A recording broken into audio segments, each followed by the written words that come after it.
Hello friends, Mahanadi serial இனி வரப்போகிற எபிசோட்ஸ்க்கான review தான் பார்க்க போகிறோம். அடுத்தடுத்த சுவாரஸ்யங்களை தெரிஞ்சுக்கிறதுக்கு இந்த வீடியோவை ஸ்கிப் பண்ணாமல் கடைசி வரைக்கும் பாருங்கள்.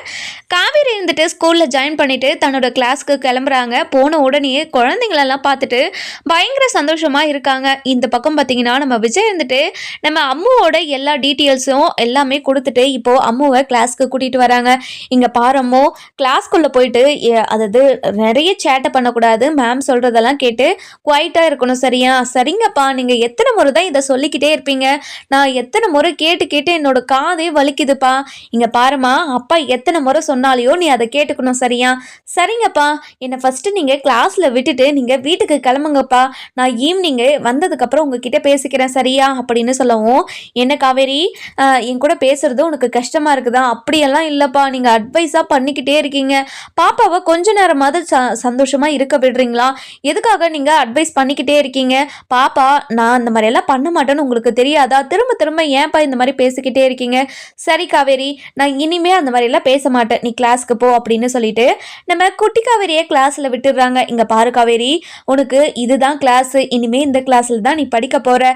நீ நிறைய ஃப்ரெண்ட்ஸை பிடிச்சிக்கணும். சரியா? சரிங்கப்பா, நானே போய்க்கிறேன், நீங்க கிளம்புங்கப்பா அப்படின்னு சொல்லிடுறாங்க. அதுக்கப்புறம் என்ன, நம்ம குட்டி காவேரி இருந்துட்டு மேம் அப்படின்னு சொல்லி கூப்பிடவும் நம்ம காவேரி தான் திரும்பி பார்க்குறாங்க. பார்த்த உடனே வாமா குட்டி, அம்மு தானே உன்னோட பேரு அப்படின்னு சொல்லி கேட்கவும், மேம் நோ மேம், என்னோட பேரு காவேரி, என்னோட அப்பா என்ன அம்முன்னு தான் கூப்பிடுவாரு அப்படின்னு சொல்லவும், இதை கேட்டுட்டு நம்ம காவேரிக்கு ரொம்பவே எமோஷனல் ஆயிடுது.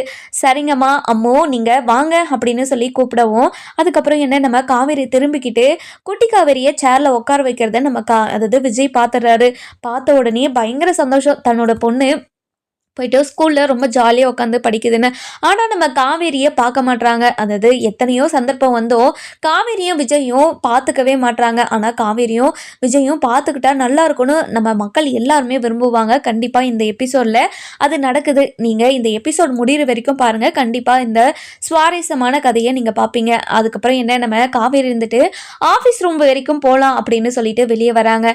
நம்ம விஜயும் ஆப்போசிட்டில் வந்துக்கிட்டு இருக்காரு. ரெண்டு பேருமே பார்ப்பாங்களா மாட்டாங்களா அப்படின்னு யாருக்குமே தெரியாது. நம்ம ரெண்டு பேருமே போய்கிட்டு இருக்காங்க. ஆனால் நம்ம காவேரி டேர்னிங்கில் அப்படியே திரும்பிடுறாங்க. இப்போவும் ரெண்டு பேருமே பார்த்துக்க மாட்டாங்க. அதுக்கப்புறம் என்ன, நம்ம குட்டி காவேரி கிட்ட வந்து காவேரி ஒரு நிமிஷம் வரியா அப்படின்னு சொல்லி கூப்பிடுவோம். அதுக்கப்புறம் என்னப்பா விட்டுட்டு போனீங்க, திரும்பவும் வந்து என்னென்ன எதுக்காக வந்திருக்கீங்க சொல்லுங்கப்பா அப்படின்னு சொல்லி கேட்கவும், இங்கே பாருமா, லஞ்செல்லாம் வச்சுருக்கேன், நீ மறக்காமல் சாப்பிட்ரு. சரியா? எதுவுமே மிச்சம் வைக்கக்கூடாது. அதை சொல்கிறதுக்கு தான் இவ்வளோ தூரம் வந்தீங்களாப்பா, நீங்கள் வீட்டுக்கு போங்க, அதெல்லாம் நான் பார்த்துக்கிறேன் அப்படின்னு சொல்லிடுறாங்க. அதுக்கப்புறம் என்ன, நம்ம விஜயும் வீட்டுக்கு கிளம்பிடுறாரு. காவேரியும் விஜயும் இப்போ மீட் பண்ண மாட்டாங்க. அதுக்கப்புறம் என்ன, கிளாஸ் எல்லாம் முடிஞ்சது. அப்புறம் ஈவினிங் வந்து நம்ம காவேரியை கூட்டிகிட்டு போகிறதுக்காக விஜய் வராரு. வந்த உடனே நம்ம காவேரியும் பிக் பண்ணிக்கிறாங்க. அதுக்கப்புறம் என்ன, நம்ம பெரிய காவேரி இருந்துட்டு அப்போ தான் எல்லா வேலையும் முடிச்சுட்டு ஆஃபீஸ் ரூமில் இருந்து வெளியே வராங்க. வெளியே வந்த உடனே ரெண்டு பேருமே எதிர மீட் பண்ணிக்கிறாங்க. நம்ம காவேரி இருந்துட்டு யாரோ தான் அப்படின்னு சொல்லிட்டு அவங்க பாட்டுக்கு கடந்து போயிடுறாங்க. ஆனால் விஜய் இருந்துட்டு இதை பார்த்துட்டு பயங்கரமாக ஷாக் ஆயிடுறாங்க. என்ன காவேரி இருக்கா, காவேரி காவேரி அப்படின்னு சொல்லிட்டு ரொம்பவே கத்துறாங்க. ஆனால் காவேரி ரொம்ப தூரம் இருக்கிறதுனால நம்ம காவேரி காதில் விழ மாட்டேங்குது. அதுக்கப்புறம் என்ன, நம்ம காவேரி இருந்துட்டு அவங்க பாட்டுக்கு போயிட்டே இருக்காங்க.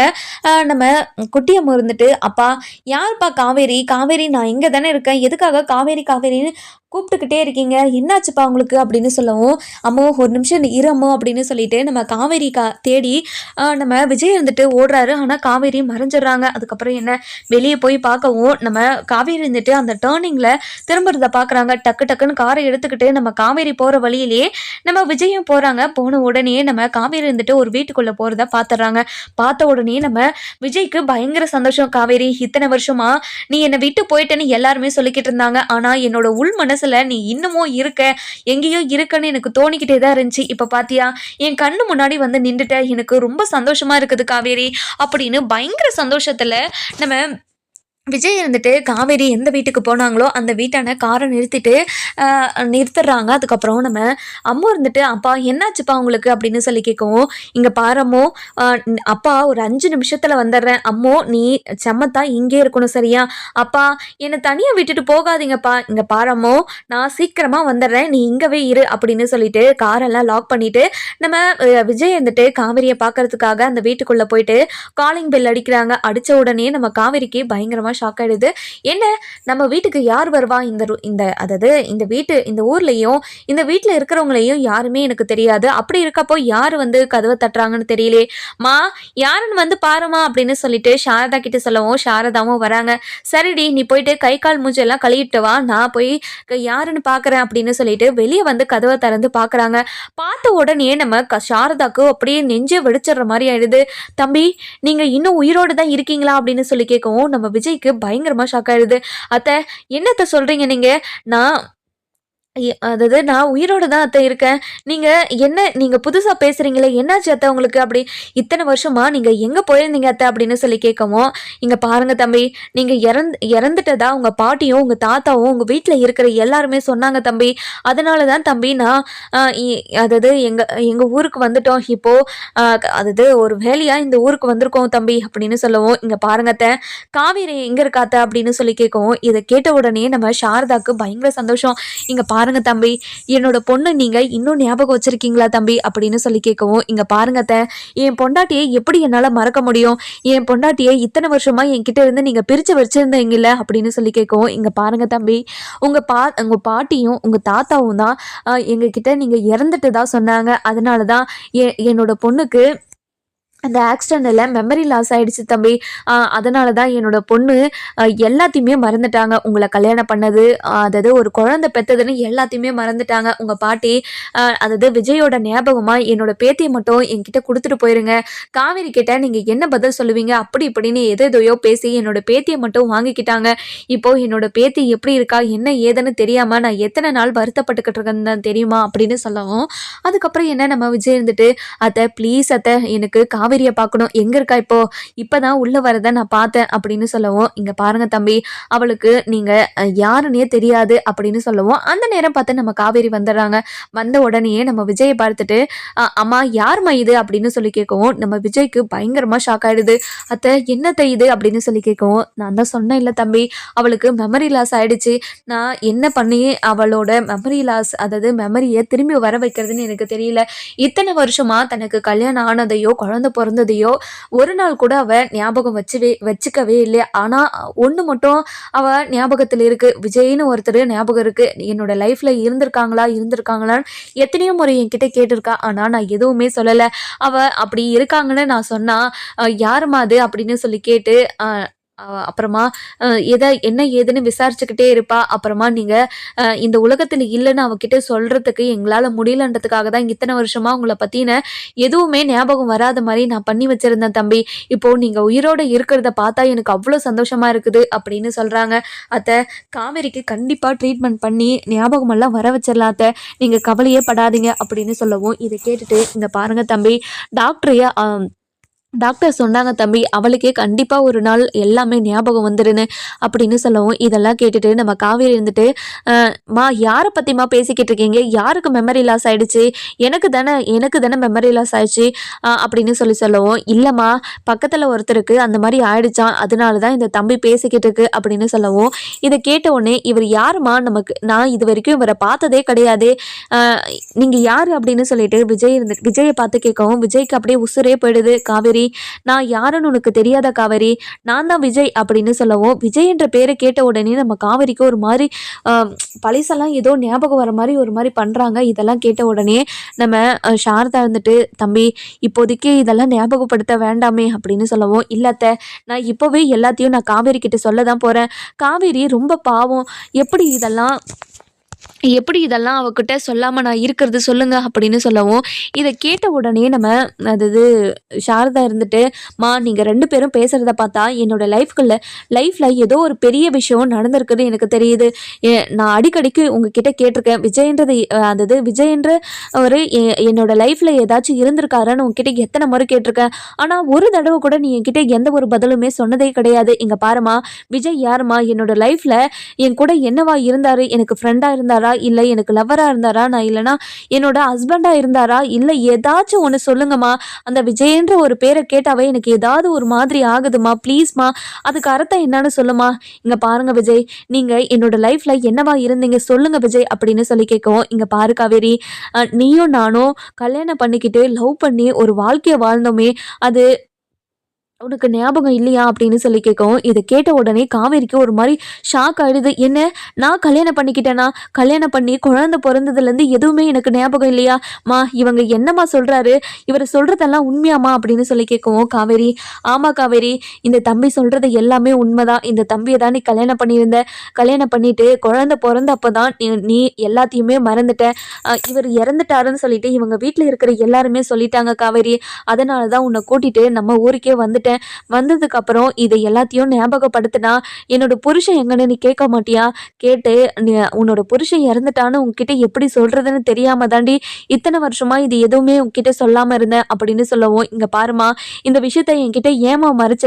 இந்த விஷயத்த ஏற்கனவே நீ என்கிட்ட சொல்லியிருந்தா கண்டிப்பா நான் ஏதாவது பண்ணி என்னோட பொண்ணாவது பார்த்துருப்பேன்ல. இங்க பாருங்க, என்னோட பொண்ணு இப்போ எப்படி இருக்கா? இப்போ பெருசா வளர்ந்துருப்பாள்ல அவ. இங்க பாருங்க, நான் உங்கள புருஷனா அதாவது நீங்க என்னோட புருஷனா இருந்ததெல்லாம் சத்தியமா எனக்கு ஞாபகமே இல்ல. ஆனா எனக்கு ஒரு குழந்தை வேற பொறந்திருக்குன்னு சொல்றீங்க. என் குழந்தை இப்போ எப்படி இருக்கு அப்படின்னு சொல்லி கேட்கவும், இத கேட்ட உடனே, இங்க பாரு காவேரி, இத்தனை வருஷமா உன்னோட நெனப்புல மட்டும் தான் நான் வாழ்ந்துகிட்டு இருக்கேன். இப்போ வரைக்கும் என் வீட்ல என்னை இன்னொரு கல்யாணம் பண்ணிக்க சொல்லி எவ்வளவோ என்ன கம்பல் பண்ணாங்க.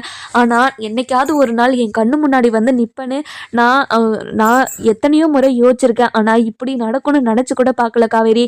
நம்ம பாப்பா வெளிய கார்ல தான் இருக்குது. வாங்க அத்தை, நீங்களும் பாப்பாவை பார்க்கணும்னு ஆசைப்படுவீங்களே, காவேரி மாதிரியே தான் இருக்கு பாப்பா அப்படின்னு சொல்றாங்க. என்ன தம்பி சொல்றீங்க?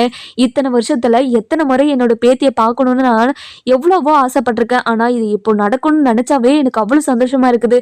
வாங்க தம்பி, என்னோட பேத்தியை பார்க்கலாம் அப்படின்னு சொல்லிட்டு வெளியே போறாங்க. வெளியே போன உடனே கார் கதவை திறந்து நம்ம குட்டி காவேரிய வெளியே வர வைக்கிறாங்க. வந்த உடனே நம்ம காவேரியை பார்த்துட்டு பயங்கர சந்தோஷம். பாப்பா, நீ தான் என்னோட பொண்ணா? இங்க பாரு பாப்பா, நான் தான் உன்னோட அம்மா, உனக்கு தெரியுமா அப்படின்னு சொல்லி கேட்கவும், என்ன என்ன சொல்றீங்க நீங்க? என்னோட அம்மாவா நீங்க? அப்பா, இவங்க என்ன சொல்றாங்கப்பா அப்படின்னு சொல்லி கேட்கவும், இங்க பாருமா அம்மு, இவங்க தான் உன்னோட அம்மா. இவங்க தான் இத்தனை வருஷமா நம்மளை விட்டுட்டு எங்கேயோ போயிட்டாங்க தெரியுமா அப்படின்னு சொல்லவும், இங்க பாருங்கம்மா, உங்களை நான் எத்தனையோ முறை அப்பா கிட்ட கேட்டிருக்கேன், அம்மா கிட்ட கூட்டிட்டு போங்க, அம்மா கிட்ட கூட்டிட்டு போங்கன்னு. ஆனா அப்பா ஒரு தடவை கூட உங்ககிட்ட கூட்டிட்டே வரலாமா? உங்களை நான் எவ்வளோ மிஸ் பண்ண தெரியுமா? உங்களை எனக்கு ரொம்ப பிடிக்கும் அப்படின்னு சொல்லவும், இங்க பாருடா தங்கம், என்ன மன்னிச்சிருடா. அம்மா ஏதோ எனக்கு எனக்கு என்னோட சூழ்நிலையால கொஞ்சம் வருஷமா உன்னை பார்க்க முடியாம ஆயிடுச்சுடா. இனிமே அம்மா உன் கூடவே தான் இருப்பேன், நீ கவலையே படாத சரியா அப்படின்னு சொல்லிட்டு பயங்கர சந்தோஷமா காவேரியும் குட்டி காவேரியும் அப்படியே ஹக் பண்ணிட்டு ஒரு மாதிரி எமோஷ்னலாக அப்படியே 2 பேரும் ஷேர் பண்ணிக்கிட்டு இருக்காங்க. இதெல்லாம் பார்த்தா நம்ம விஜய்க்கு பயங்கர சந்தோஷம். அத்தை, என்னோட லைஃப்பில் இப்படி ஒரு விஷயம் நடக்கணும்னு சத்தியமாக நினச்சி கூட பார்க்கல. காவேரி என்னை விட்டு போயிட்டான்னு தான் நினச்சிக்கிட்டு இருந்தேன். ஆனால் இப்படி காவேரி உயிரோடு தான் இருப்பா, இப்போ என்னோட கண்ணில் பட்டு இப்போ உங்ககிட்ட இப்படியெல்லாம் பேசுவேன்னு நினச்சி கூட பார்க்கல. கங்கா, யமுனா, நிவின், குமரன் இவங்க எல்லாருமே எப்படி இருக்காங்க அப்படின்னு சொல்லி கேட்கவும், தம்பி எல்லாருமே நல்லா இருக்காங்க. யமுனா சப் கலெக்டராக ஆயிட்டான் அப்படின்னு சொல்லவும், என்ன ஆண்டி சொல்கிறீங்க? உண்மையாவா? ரொம்ப சந்தோஷம் அத்தை. அத்தை வாங்க அத்தை, நம்ம வீட்டுக்கு போகலாம் அப்படின்னு சொல்லவும், என்ன தம்பி, எப்படி நான் வீட்டுக்கு வர முடியும்? இன்னைக்கு தான் நாங்கள் வாடகை வீடு எடுத்து இங்கே தங்கியிருக்கோம் அப்படின்னு சொல்லவும், இங்கே பாருங்க அத்தை, என்னோட வீட்டில் என்னோட தாத்தா மட்டும்தான் இருக்காங்க, வேற யாருமே இல்லை. என்ன தம்பி சொல்றீங்க? அம்மா எங்க போயிட்டாங்க அப்படின்னு சொல்லவும், பாட்டி இறந்து 2 வருஷத்துக்கு மேல ஆகுது. ஐயோ, பாட்டி இறந்துட்டாங்களா அப்படின்னு சொல்லி கேட்கவும், ஆமாங்க அத்தை, பாட்டி இறந்து 2 வருஷத்துக்கு மேலதான் ஆகுது, வாங்க அத்தை அப்படின்னு சொல்லிட்டு நம்ம காவேரி, அதாவது நம்ம சாரதா, அதுக்கப்புறம் பாப்பான்னு சொல்லிட்டு எல்லாருமே குடும்பமா வீட்டுக்கு போறாங்க. வீட்டுக்கு போன உடனே நம்ம தாத்தா கிட்ட போயிட்டு நம்ம விஜய் மட்டும் போய் பேசுறாரு. தாத்தா, இத்தனை வருஷமா என்கிட்ட ஒரு விஷயத்த மறைச்சு இருக்கீங்க, என்ன விஷயம்னு சொல்லுங்க தாத்தா அப்படின்னு சொல்லி கேட்கவும், நம்ம தாத்தாக்கும் ஒண்ணுமே புரியல. என்னடா விஜய் சொல்ற நீ? இங்க பாருங்க தாத்தா, காவேரி உயிரோடு இருக்கிறது எனக்கு தெரியும் தாத்தா அப்படின்னு சொல்றாங்க. இதை கேட்ட உடனே, இங்க பாருப்பா விஜய், உன்னோட உயிருக்கு ஏதாவது ஆபத்து வந்துருமோன்னு நினைச்சுதான் காவேரியும் உன்னையும் பிரிச்சு வச்சோம். என்ன மன்னிச்சிரு விஜய், இப்படி இவ்வளோ பெரிய விஷயத்த உன்கிட்ட இருந்து மறைச்சது ரொம்ப பெரிய தப்பு தான் விஜய், என்ன மன்னிச்சிரு விஜய் அப்படின்னு சொல்லிட்டு கையெடுத்து கும்பிடுவோம். அப்பன்னு பார்த்து நம்ம சாரதா, அதுக்கப்புறம் நம்ம காவேரி, அதுக்கப்புறம் என்ன நம்ம குட்டி காவேரி, இவங்க 3 பேருமே பேருமே வந்து நின்றதை பார்த்துட்டு நம்ம யாருக்கு நம்ம தாத்தாக்கு பயங்கரமாக ஷாக் ஆயிடுது.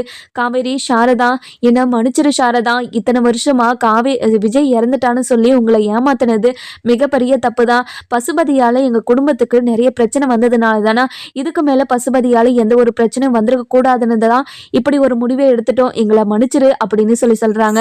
அதுக்கப்புறம் என்ன, விஜய் நம்ம காவேரி, அதுக்கப்புறம் நம்ம குட்டி பாப்பா, இவங்க 3 பேருமே எவ்வளோ சந்தோஷமா இருப்பாங்கன்னு நம்ம வர எபிசோட்ல பார்க்கலாம். இந்த வீடியோ உங்களுக்கு பிடிச்சிருந்தா லைக் பண்ணுங்க, சப்ஸ்கிரைப் பண்ணுங்க, மறக்காம பெல் ஐகானை கிளிக்